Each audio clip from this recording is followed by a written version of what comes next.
warmer than outside.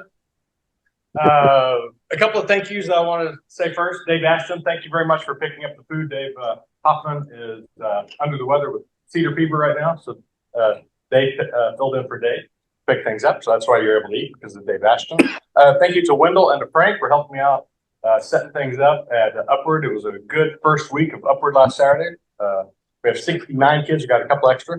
69 kids playing this year from kindergarten through fourth grade. 21 are associated with the church, so that means 48 are from outside the church, which is great to see. The foundation lecture here at Covenant Presbyterian is Friday night. Dinner is at 6 o'clock. The I hate to say lecture, but the talk is at 7. I believe it's over in the sanctuary. Is that right? Yeah, over in the sanctuary, and then it continues on Saturday morning. You know, it's not Saturday morning, so 9 to 12 on Saturday morning. So you can come by, you can watch a little basketball, you can listen to a little bit of that. Saturday morning would be great for you, wouldn't it? Yeah. Just an idea. If you saw the email that I sent out this week, hopefully you noticed it. It's not a big deal, but just so you know, we're now on YouTube. I put last week's lesson on YouTube, and I'm going to plan to do it every week because I'm recording off of that silly little camera over there, and but mainly it's just recording the PowerPoint presentation. So if you ever miss the lesson, or if you want to share the lesson, or if you want to have somebody watch the lesson and laugh, feel free to share the link for the Men of the Word YouTube channel, I guess you could say. And lastly for announcements is the jersey I'm wearing. You know what jersey it is? It's the Detroit Lions. It has nothing to do with the fact that they beat the Dallas Cowboys. It has nothing to do with the fact that they got their first playoff win since 1991, which I think is very impressive. Good for them. But a quick little story / lesson about talking to people and communication. One of the best players in Detroit history, most famous players in Detroit history, is a guy named Doug English. Doug English played football at the University of Texas in the early 70s. Then he played with the Lions from 75 through 85. All pro several times. He had some Hall of Fame talk for a while. Really, really good player, even better man. I became good friends with him starting in around 1992. I remember doing a live shot with him in 1992 before he had a benefit golf tournament going on, because he's big with lone star paralysis, because he had some neck problems when he was playing. And I did a live shot with him at the very end. When I tossed it back to the sports anchor, he puts me in a headlock. I should have kept video of that. He's a huge man, about 6'5", 6'6", and made me feel tiny as he puts me in a headlock. Anyway, the story that I want to share with you about Doug is the fact that we've become good friends through the years. And back in summer of 21, we were both at another former Longhorn great's birthday party with our wives. And Kim and I got there first, and Doug and Claire come in, and we're chit-chatting and say, "Hey, how you doing?" First, this was 21, so most people hadn't seen each other very much because of COVID. So we're trying to catch up, and, "Hey, how you been? How are things going?" Blah, blah, blah, blah, blah, blah. And Kim says something like, "Yeah, it's been kind of rough for Mike because put his mom in memory care this spring." And, "Oh, that's too bad. That's too bad." And Doug knows I'm from the Dallas area. He's from the Dallas area, but we keep talking and say something. And Doug says, where does your mom live? We're in Dallas. "Oh, they're in Rockwall." You know, I don't know if y'all know where Rockwall is. It's a little bit east of town, not much, just past Rockwall Lake, the lake by Rockwall. And his ears kind of perked up. Says, where is she? What's the name of the place that she's in? And at the time, it used to be called, it's called Colonial Oaks now. I can't remember the name it was because it changed the name right after she moved there. I said the name, and he said, "That's where my mom is." It's like, "You're kidding." And we sat down and we started talking about Alzheimer's and going through what we've both been through with Alzheimer's. And we wouldn't have known it if we hadn't talked. And yeah, we talk about things all the time, and we're friends, so we talk, but we didn't ask the questions before then. And he just put his mom in a couple of months before. And I got the most touching, saddest in some ways, but heartfelt text from him about a year later, And it was, Mike, how are things going? I just want to let you know that my mom passed away. And I want you to, next time you see her, hug your mom because it means a lot. And it's just a lesson that even though we see each other, whether it's at these tables, friends that you see, make sure that you talk. Make sure that you find out that there are other things, because if Doug hadn't said something, again, he knew that I was from Dallas, and if he hadn't said, oh, where is she in Dallas? Rockwall, and that started things off. So take that extra step when you're having conversations with people, because you never know with the way it may touch someone else's lives. All right, let's do some singing, because we have some great piano accompaniment. Thank you for coming back. Cool.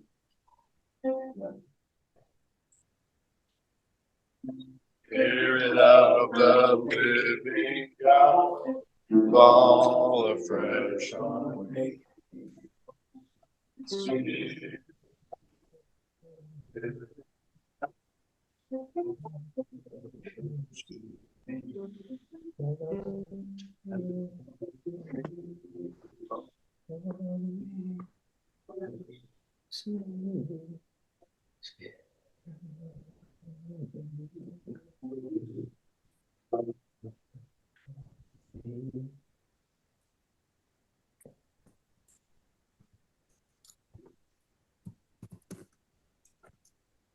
Let's pray.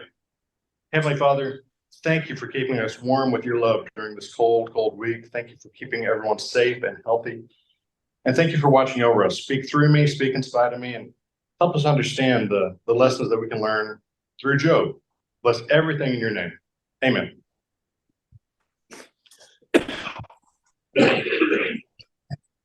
All right, today we are talking about Job chapter 1. And the question that I ask you, and that you may be asking each other, is why does God allow pain and suffering? And it all has to do with that question all has to do with Job. And I don't know if you know anything about Job, but we'll go over chapter 1, which gets into it really quickly. It's not like we have to wait around until, finally chapter 6 is here, and now we know what's going on. It's chapter 1, and it starts out so fun, in my estimation, because in the land of Uz, there lived a man whose name was Job. Just sounds like it's going to be a fun, upbeat, exciting type of story, doesn't it? Yeah. It doesn't wind up being that way. It's not Dr. Seuss. Look at all the things that he has as far as 7 sons, 3 daughters, 7,000 sheep, 3,000 camels, 500 yoke of oxen, 500 donkeys. I think even in today's world, that would be a lot. But back then, Job ruled. He had everything. Things were great for him. And he's described in a lot of ways kind of like a priest for his family. And the reason he's described like that is because he would sacrifice for them just in case they sinned, if his family did something wrong. And that reinforced the idea that Job was outside of Israel or before Mosaic law, because in either of those cases, only priests could make these sacrifices, and only in a temple or a tabernacle. Job ruled the world. He had everything at his fingertips. It was great to be Job until God talked to Satan. Some angels come to see God, and Satan tags along. That's a little picture. Yeah, I'd love to see the picture of the land of Uz, but seeing the kind of visualizing, here comes God, and there's Satan tagging along to see the angels. But God says, why are you here? What's Satan doing? Well, God offers, and in the discussion that goes on, God offers Job to Satan because he is, quote, blameless and, quote, fears God and, quote, shuns evil. He says he will surely face. God is very Job, and Job's personality, his demeanor, his trusting God, his trusting everything in his life, and how things are great in Job's life, and it's because of God. And so Job will be fine. You can do anything you want to. So Satan basically dares God, do you think Job will stay this good if things go wrong for him?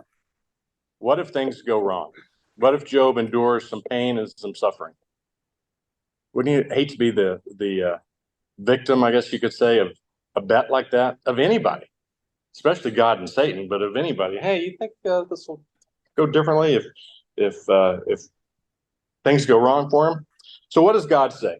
God says, go ahead, and try. Do what you want, but don't lay a finger on him, because everything he has in your power, but on the man himself, do not lay a finger. So it can't really hurt him, just his surroundings.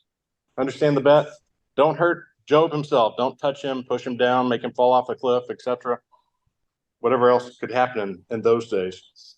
But you can do anything around him. So Satan takes the bet, and what happens? Go through it kind of quickly, but the donkey and the oxen are stolen. Sheep are burned. The camels are stolen. The sons and daughters die when the house collapses. All this happens to Job. Like this. Remember how great things were going for him. It's all gone because of Satan making a bet with God. His sons and daughters die when the house therein collapses due to a, quote, mighty wind. But here's the thing that to know about is that Job still honors God. These things happen, and Job still honors God. He says, the Lord gave, and the Lord has taken away. May the name of the Lord be praised. How many of us can say that after something like that happens to us? And I don't think anything nearly that catastrophic has happened, but we've all gone through things that are not fun. Here, Job has lost everything. And look what he says. The Lord gave, the Lord has taken away. May the name of the Lord be praised. I just think that's amazing that he has that type of attitude. And we're going to find out more about what's been going on, or what's going on with Job throughout the spring as we follow along. Just a word of warning, I guess you could say, or spoiler alert, is that we're going to go over chapter 2, which is some more of Job's life. After that, he's going to meet some friends, and in all the middle part, there's going to be lots of talking between the four of them, three friends and Job. And during that time, we're going to look at certain passages. You might remember our favorite verse year that we had a couple of years ago. It's going to be similar to that, because these verses that we talk about have definite meanings.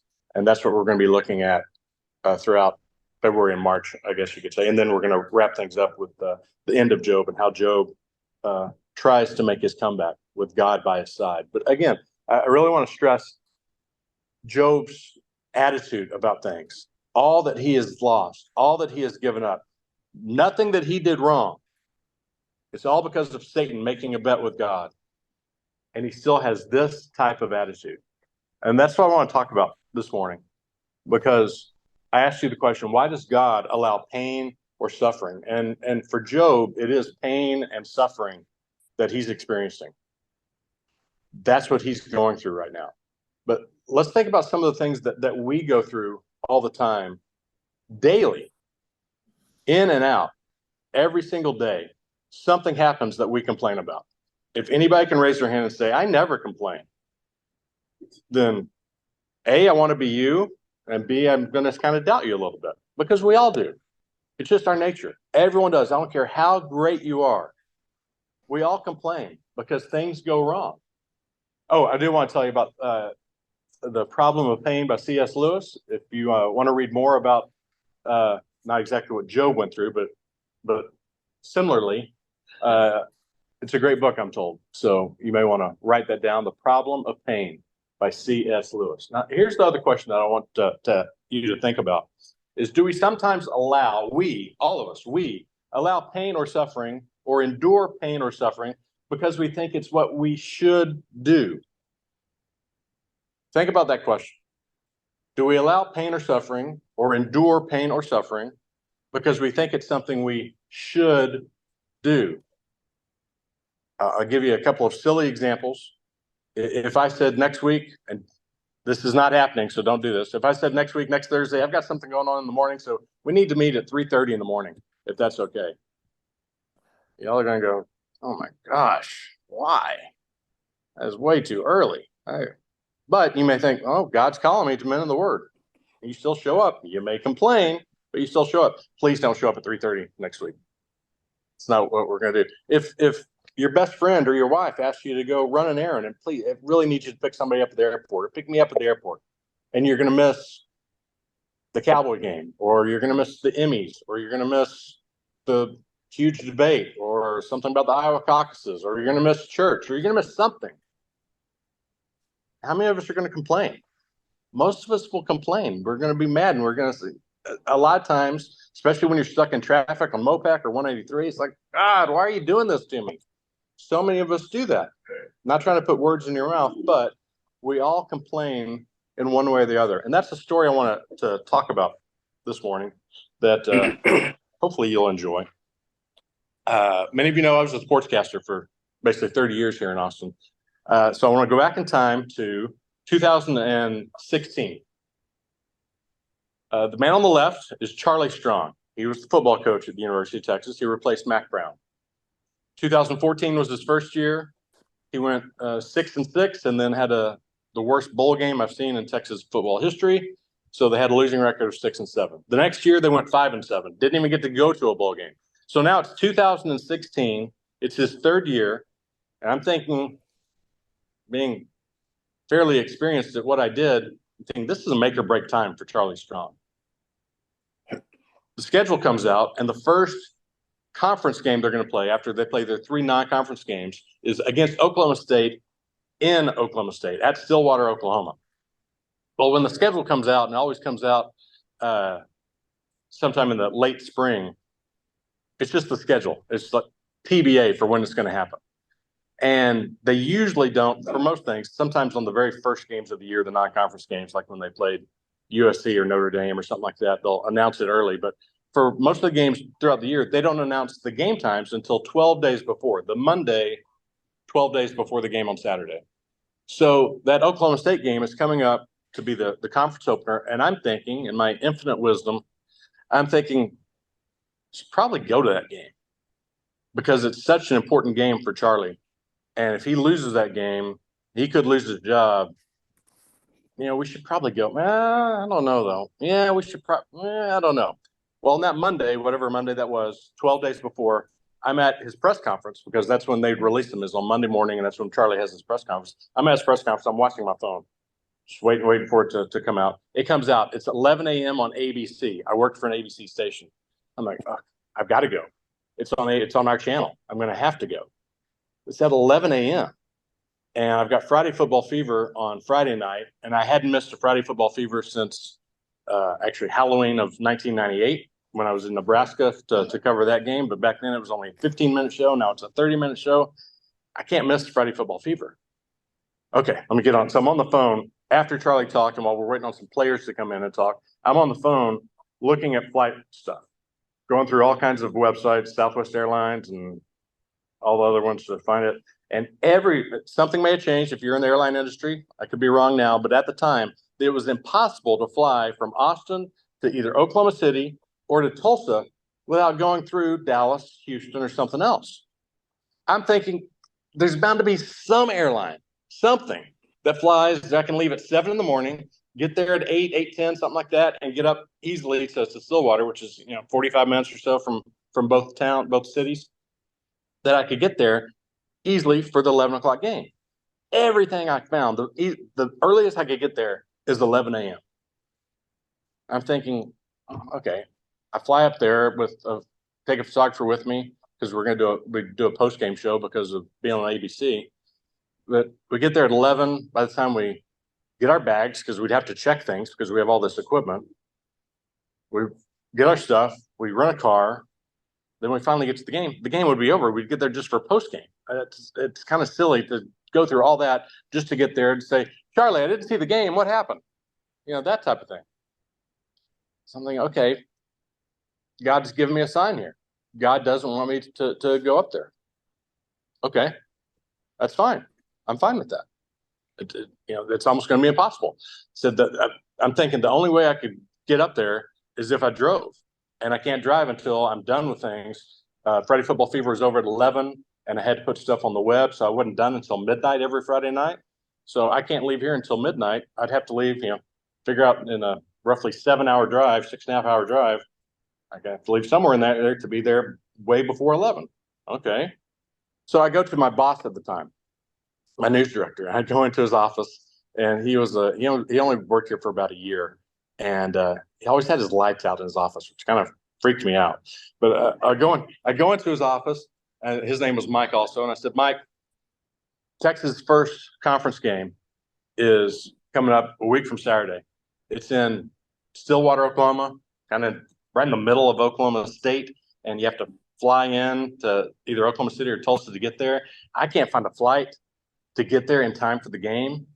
I can't figure out a way to get there. The only way I could get there is to pull an all-nighter and get my photographer and put him in the car after fever and just drive up there. And I'm expecting him to say, yeah, you don't want to do that, Mike. No. I say that, and he says, that sounds great. If he doesn't want to go, I'll go. Oh, okay. That's good. Wow. So that Friday night, I get done with everything at midnight, and my photographer, the number 3 guy on my staff at the time, his name was Sean, and I said, Sean, let's go. We hop in the car, and Sean's driving, and we get to Belton Temple, and we fill up with gas. And he says something like, yeah, you want to drive for a while? I said, sure, I'll drive. He gets into the passenger seat. I start driving. We're not even to Bruceville Abbey, and he's gone. He's out. He's out. He wakes up when we're in Norman. So we drive through. We get to the parking garage where we have a parking pass to park in Stillwater at 7 a.m. I pulled my first all-nighter. I never pulled an all-nighter in college. Never needed to. Always studied ahead of time. I pull an all-nighter. I get there at 7 a.m. and we're thinking, okay, we got 4 hours till game time. Let's see if we can nap for an hour or something. Have you ever tried to nap in a parking garage? Literally impossible, because your cars coming all the time. They're honking because they're coming around. It's impossible. So after an hour just laying there, we get up, we go inside. Once you start moving, okay, feel a little bit better. We see people, we're talking, we're telling them about our drive. Like, yeah, here's what happened to me. He slept. We're talking about things, blah, blah, blah, blah, blah. Then the game starts. Well, when the game's going on, and we're both had cameras, so we're both shooting. It was a high-scoring game. It was like 48-31 or something like that. Texas lost. That was the last game of their defense coordinator actually lost his job because of that game. That was his last game. But anyway, we do that. So the adrenaline's flowing. It's going. It's pumping. It's pumping. And we get after the game. We do interviews.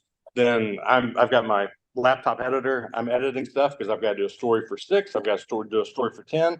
And we had a show called Texas Tailgaters that was going to be 6:30 to 7. Had to put together all kinds of stuff for that. Well, here's me. I don't look too sleepy. That's around 6 o'clock, 6:30, as we do that. And then we're done. After that, at 7 o'clock, when Texas Tailgaters was over, feedback the stuff for 10 o'clock, and we're done. And we get in the car and we start heading back, whatever highway that is, to get back toward Oklahoma City. We get to Oklahoma City and we go to a restaurant and we eat. And then we get back in the car and I'm driving. And he says, "Yeah, where do you want to go?" I said, "I don't know. Let's see where we go." So we start driving and we get to Ardmore, and he looks at me and says, "You're going to try to go all the way, aren't you?" I said, "Yeah, maybe. We'll see."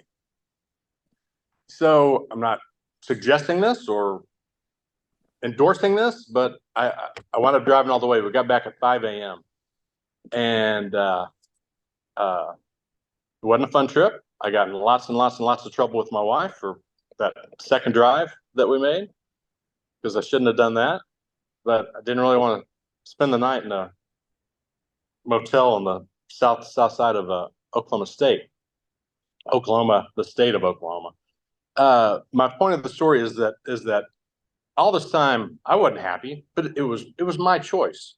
I made the choice to do it because I thought this was what I should do for my job, as a good person, as someone who should be setting an example of what to do. Like, okay, it's a big game. I'm doing my job on Friday night. Now I'm going to do my job on Saturday. I got nothing extra. I got no extra pay out of it. No reason to do it other than it's what God would want me to do. I think a lot of us, maybe not to that extreme, and hopefully you don't pull a 48-hour no sleep turnaround, but you go through these things where it's like, why am I doing this? This is stupid. Why did God make it an 11 o'clock game? Why did God make it where Charlie Strong's job was on the line? Why did God do this? Why did God do that? And I think a lot of us tend to do that.